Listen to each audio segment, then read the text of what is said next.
السلام علیکم، تلخ و شیری کے ساتھ جاوید شاہ ناظرین حاضر خدمت ہے۔ ناظرین، سن 2024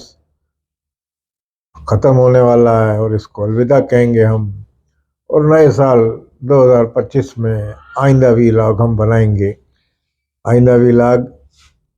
2025 میں ہم حاضر ہوں گے آپ کے سامنے۔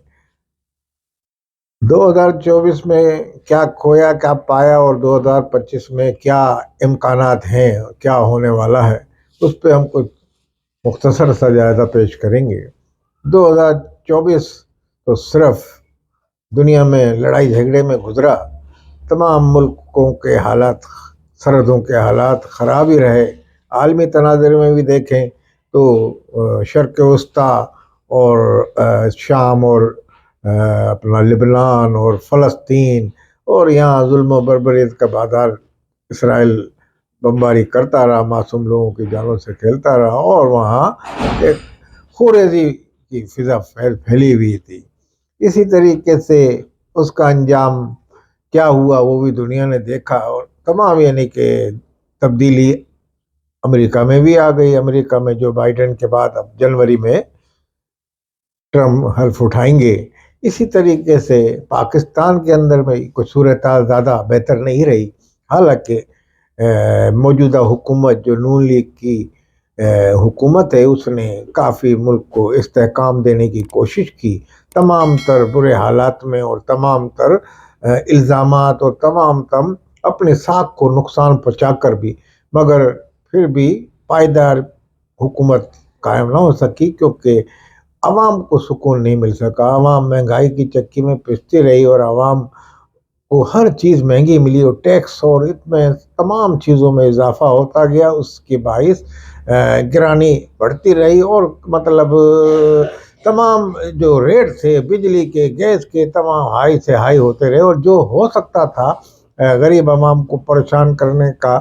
یعنی کہ تمام IMF کی جو کڑی شرائط تھی، اس سے غریب عوام دوچار ہوئی۔ اشرافیہ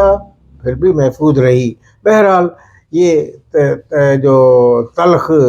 جو نوالے تھے، برداشت کرنا پڑے غریبوں کو۔ اور اس کے علاوہ عمران خان کی PTI اپنی جد و جہد میں لگی رہی، اور انہوں نے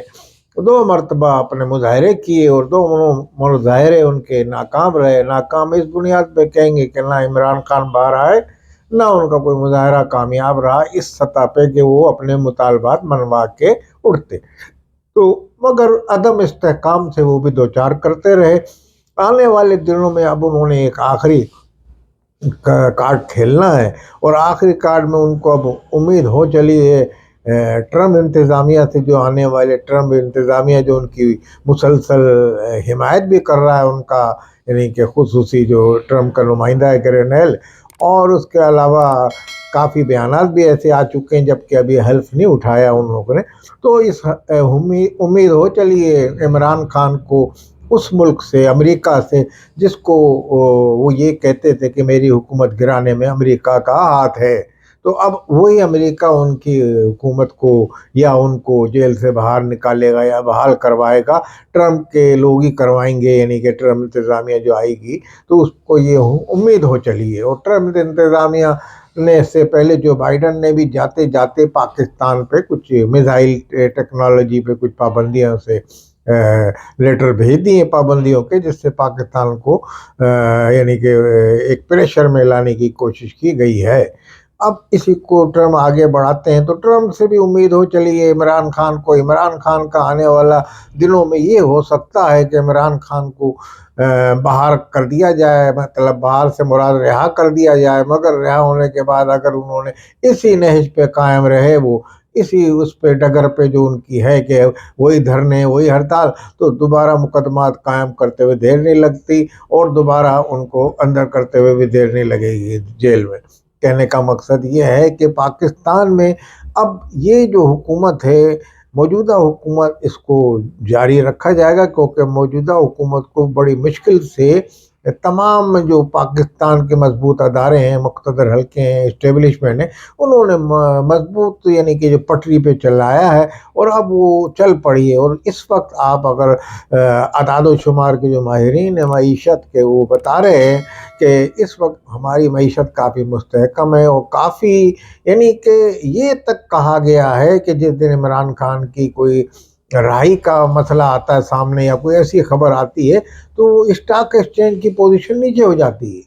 اوپر چڑھنے کے بجائے. تو یہ ابتر صورتحال اور ایک غیر یقینی صورتحال کا اسٹاک ایکسچینج یا ہمارے تجارتی حلقے یعنی کہ ان کو فائدہ نہیں ہوگا. تو اس لیے اب وہ مستحکم پوزیشن میں چل رہے ہیں، اور اس وقت کافی افراط زر کی بھی شرح اوپر آئی ہے. تک کافی مطلب یہ تمام جو معیشت کو استحکام آیا ہے یہ صرف غریب عوام کا خون چوس کے حکومت نے کیا ہے، اور اس کی تمام غریب عوام پہ افتاد پڑی ہے، اور غریب عوام کب تک یہ بھگتتے رہیں گے. میں سمجھتا ہوں 2025 جو ہے ان کے لیے اب آسانیوں کا سال آنا چاہیے، خوشخبریوں کا آنا چاہیے. مہنگائی کم سے کم تر ہو، بجلی اور گیس کے ریٹ کم سے کم تر ہوں، اور غریب عوام کو کوئی خوشخبریاں ملیں. میں سمجھتا ہوں 2025 میں غریب عوام اسی ہی کی منتظر ہے کہ موجودہ حکومت اگر رہتی ہے یا جو بھی حکومت آئے اس کو بس ہمارے سکون اور ہماری یعنی کہ جو مہنگائی سے، اس مہنگائی کے جو افریت سے نجات دلائے، اور مہنگائی کے طوفان سے نجات دلائی جائے، اور غریب عوام کو سکون حاصل ہوتا کہ. والسلام علیکم ورحمۃ اللہ.